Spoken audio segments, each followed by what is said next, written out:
étape, définir le domaine de vie, éventuellement l'aspiration. Et puis on va voir, ça va se confirmer dans le processus. Le processus des objectifs, c'est la priorité numéro 2. Une fois qu'on a écouté la personne, ce qui était important pour elle, soit elle nous a parlé de ses frustrations, soit ses désirs, nous on finira toujours par aller chercher qu'est-ce qui est important pour elle dans le contexte qu'elle vit. Ensuite on lui dira, ok, maintenant, pensons solution, qu'est-ce que tu souhaites? Et à partir de là, on va rentrer dans un protocole en 5 étapes. Alors les objectifs, c'est un peu comme la communication, il y a des bouquins entiers là-dessus. L'objectif à ce stade, c'est de vous donner les 5 étapes les plus fréquentes et qui vont faire, on va le voir en PNL, mais aussi dans notre approche, une vraie différence. Ça a été beaucoup repris dans le monde du coaching, et à l'origine, tout vient notamment de ces 5 étapes, sachant qu'après, elles peuvent s'enrichir. Alors ces 5 étapes sont les suivantes. La première, c'est identifier le résultat, un peu comme on l'a fait avec notre projet de vie, mais à plus court terme. Et là, ce que nous allons faire, c'est solliciter la personne dans ses représentations pour qu'elle nous dise, ben voilà, ça y est, mon objectif est atteint, voilà à quoi je le mesure. Qu'est-ce que je vois? Qu'est-ce que je me dis? Enfin, qu'est-ce que je ressens? C'est les 3 critères les plus importants. Ce que je vois, ce que j'entends et ce que je ressens. Au fond, je suis avec vous quand je vous accompagne, comme un metteur en scène qui prépare une scène. Et je vous dis, si ça marchait bien, ça marcherait comment? Et ce qui est intéressant, et c'est là où le questionnement de la compagnie est intéressant, c'est qu'il m'incite à focaliser mon attention sur des choses particulières, des détails qui vont faire une différence. Écoute, reformulation, précision. Encore une fois, c'est pas moi qui accompagne, qui répond aux questions, bien sûr. C'est bien la personne qui, elle, avance dans la prise de conscience du résultat auquel elle aspire. Un indicateur qui vous montre que c'est bon, la tête que fait la personne. Ne cherchez pas plus loin. Si elle rayonne, c'est que c'est bon. Si ça ne va pas, c'est que ça ne va pas. D'accord? Donc si ça ne va pas vraiment, on dit qu'est-ce qu'on pourrait trouver de mieux? Ça va? Une fois qu'on aura, au fond, évoqué sur les différents plans sensoriels ce résultat, voir, entendre, ressentir, on va l'enrichir le plus possible. On va aller chercher, derrière ce résultat, s'il était satisfait, moyen terme, long terme, à quelle aspiration on répond? Au fond, qu'est-ce que ça amène d'autre, de plus important derrière? Et là, à votre avis, qu'est-ce qu'on trouve? Un but. Un but, et derrière le but, un autre but, et derrière le but, un autre but. En fait, la finalité de tout ça, c'est qu'on va retrouver des valeurs. Parfois, c'est d'ailleurs les valeurs qui nous amènent à l'objectif. Voilà ce que j'aimerais vivre, de l'évolution. Voilà à travers quoi je vais vivre cette évolution. Parfois, c'est l'inverse. J'aimerais, par exemple, mieux communiquer avec personne, et je me rends compte derrière, ça nourrit d'autres valeurs auxquelles je n'avais pas forcément pensé. Mais la force de cela, c'est que ça va donner du levier à l'objectif, du sens. Donc c'est la deuxième étape. Et parfois, l'un et l'autre s'enrichissent ensemble. Et on va jouer avec ça. Troisième étape, prise en compte des personnes directement ou indirectement impliquées. Qu'est-ce que ça veut dire? J'ai une cible, c'est mon objectif. Et aujourd'hui, pour tendre vers cette cible, il y a évidemment des personnes qui sont directement ou indirectement impliquées. Quand, par exemple, Johan nous parle d'équilibre professionnel, il y a évidemment des gens qui sont impliqués. Dans son entreprise, à la maison, entre vie personnelle et vie professionnelle. Et donc on va voir les personnes les plus importantes. Qui sont-elles? Et la question sur laquelle on va s'orienter, c'est au fond les valeurs, mais cette fois-ci c'est la valeur de l'environnement. C'est-à-dire, s'il réussit vraiment ce qu'il vient de se représenter, pour qui ça va être important d'abord?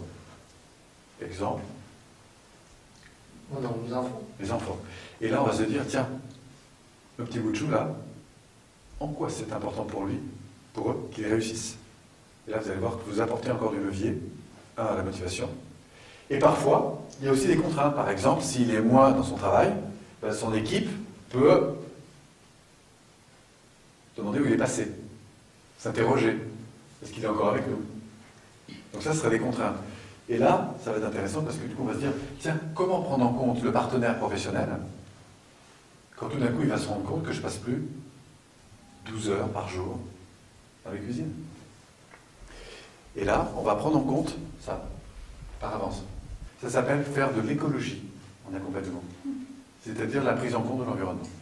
Donc prendre en compte l'environnement, c'est ce que j'appelle des alliances. Et parfois on découvre qu'on a beaucoup plus d'alliés qu'on ne le croit au départ.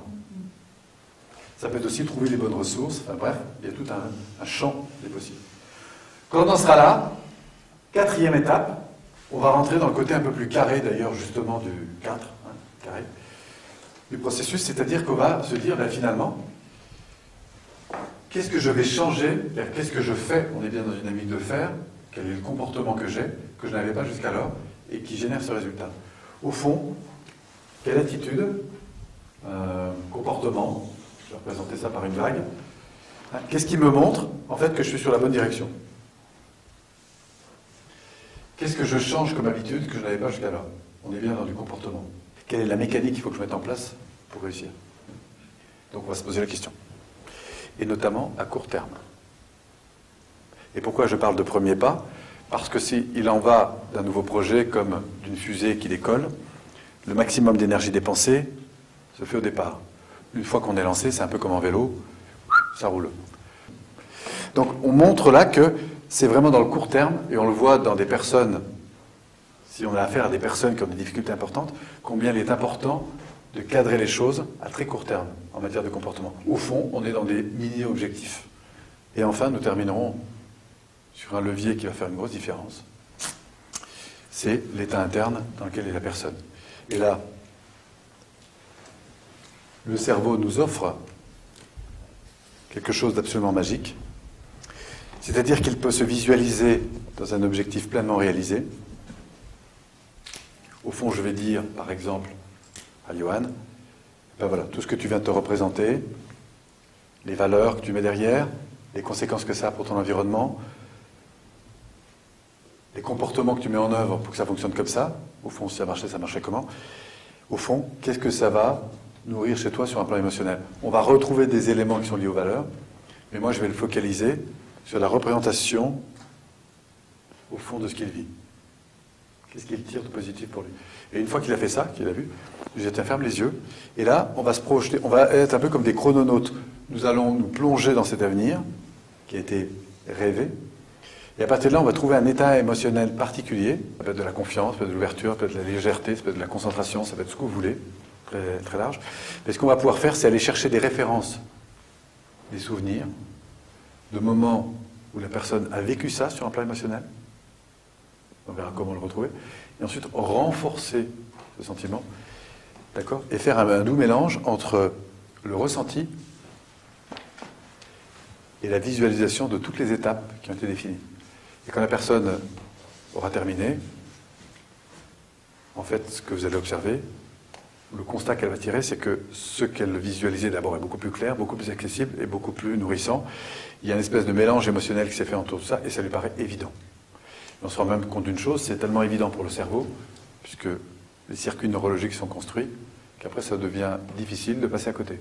C'est un peu comme quand vous êtes en vélo dans un virage, si vous regardez la pierre qu'au milieu du virage, vous allez avoir plus de chances d'y aller. Ben là, c'est un peu la même chose, c'est-à-dire que le cerveau a déjà expérimenté cette expérience, il y a beaucoup plus de chances de revivre ça automatiquement. Et c'est là que ça devient intéressant. Alors nous, on va surtout commencer déjà par la première partie, préciser, définir cet objectif. Pour ça, je vais demander à l'un d'entre vous, ou l'une d'entre vous, de penser à une situation importante qu'il a donc à gérer bientôt, sur le plan professionnel ou personnel ou sportif, de façon à vous montrer concrètement comment ça se passe. Hein. Puis ensuite, je vous proposerai d'expérimenter exactement ce que je vais faire. Je veux bien, je vais me préparer. D'accord, il s'agit de quoi? En fait, il s'agit d'un nouveau concept de formation que je vais présenter prochainement devant une assemblée importante. D'accord. C'est la première fois que je ferai ça, donc... Super. Alors, ça va? Oui. Donc, en deux mots, c'est juste pour savoir un petit peu quel est le contexte de la chose. Donc, il s'agit d'une conférence sur un nouveau produit, tout à fait, face à des gens. Des gens qui peuvent être intéressés, et derrière, il y a un enjeu important, puisqu'en fait, effectivement, si la conférence marche bien, mais derrière... Quand vous y pensez comme ça, le premier sentiment que vous avez à l'égard de de cette représentation-là, de ce qu'on vous demande de faire? Là maintenant, Ouais. Sentiment? un peu de stress. Voilà. Hein, d'ailleurs, elle me met en mots ce que nous observons sur le plan sensoriel. Vous êtes d'accord? Mais ça, j'y suis particulièrement vigilant. Puisqu'à la fin, il va falloir que quand elle me reparle de la situation, évidemment, on ait une réaction physiologique qui soit complètement différente. Hein, pour l'instant, le cerveau est connecté plutôt à des sentiments pas forcément exprimés, parce que pas forcément très conscients, mais qui sont liés à la manière dont elle se demande comment ça va se passer, quoi. C'est ça? Oui, tout à fait. Alors, on va directement, on pourrait partir sur pourquoi, les doutes, les machins. Je n'ai pas forcément besoin de ça maintenant. Moi, je vais vous proposer de partir directement sur, au fond, le résultat. Dans cette conscience du résultat. Donc, évidemment que l'envie, c'est de réussir cette opération. Ben oui. Ah oui. Et si ça réussissait au mieux, est-ce que vous pouvez imaginer la situation? D'abord, c'est dans combien de temps? Je cale dans le temps. Là, on va dire d'ici un mois. D'accord? Ça se passe où? Ça se passe le lieu, donc dans une grande salle, dans une sorte d'amphithéâtre en fait. C'est dans quelle ville? Tours. C'est à Tours. Grande salle, amphithéâtre. Vous la connaissez ou pas, cette salle? Oui, je la vois. Vous l'avez vue une fois, oui, d'accord? tout à fait. Ok, vous pouvez la voir. Et notamment, voir, vous voir de face. C'est possible, ça? Oui. C'est-à-dire que je suis un peu comme si j'étais un Justement, projecteur. c'est un amphithéâtre, donc en fait. D'accord. Oui, tout à fait, je me vois de face, oui. Donc, vous voyez la scène? Mhm. Le public est plutôt élevé ou plutôt plus Plutôt bas? en hauteur, en fait. Hein, Plutôt en puisque hauteur. c'est un amphi, Si je pose les questions, pour moi, ça n'a pas beaucoup de d'échange, mais c'est simplement parce que son cerveau est en train de construire la réalité future à laquelle elle pense. Ok, donc on voit cet amphi. Oui. Donc il y a pas mal de monde. Vous êtes au milieu, Mhm. d'accord? Et là, on va directement se pencher sur la fin. Ça s'est super bien passé. Voilà ça. Mhm. Qu'est-ce que vous imaginez que la personne ressent là? Du soulagement. Du soulagement. Et derrière, juste derrière, Du soulagement et puis la satisfaction sentiment d'avoir... de satisfaction. Oui, d'avoir réussi. Ok. On va juste faire un zoom là-dessus. Imaginez que la personne grandisse comme ça. On voit pratiquement qu'elle, en 3D. Mhm. Voilà. De me décrire comment elle respire. Elle respire, elle n'en est même pas consciente en fait. Ouais. Mais c'est plutôt tendu, relâché, c'est comment? Ah non, c'est relâché. C'est relâché, super. Comment ses épaules sont? Est-ce qu'elle est plutôt contractée? Relâché. Tendue? Relâchée. Oui, Est-ce qu'elle sourit? oui. Ouais. Qu'est-ce qui pétille dans ses yeux? Ça pétille un peu? Ses yeux pétillent. Voilà. Ok, super. Ok, fermez les yeux. Restez avec moi, toujours à distance. Est-ce qu'il y a maintenant une manière de parler? Un ton de voix particulier? Vous voyez? En même temps, je te redresse. Oui, un ton posé, Posez, calme, calme. détendu, mais en même temps avec de l'assurance. Voilà, c'est affirmé, quoi. Oui, tout à fait. Ok. Super. Hop, on remet ça à distance. Mhm. Donc là, pour l'instant, vous voyez de face.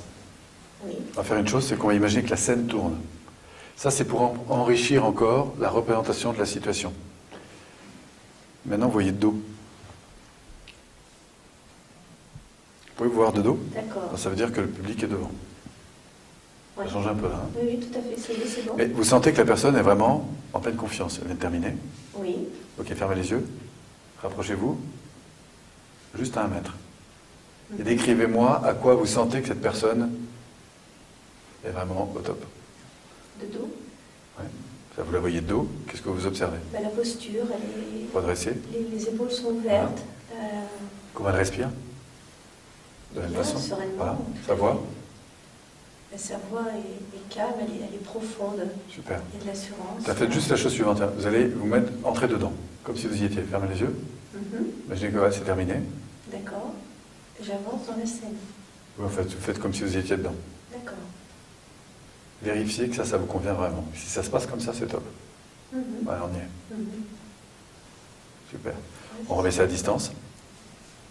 Ouvrez les yeux. Revenez là. Et on repose ça là devant. Mhm. On a légèrement plus petit. La question que je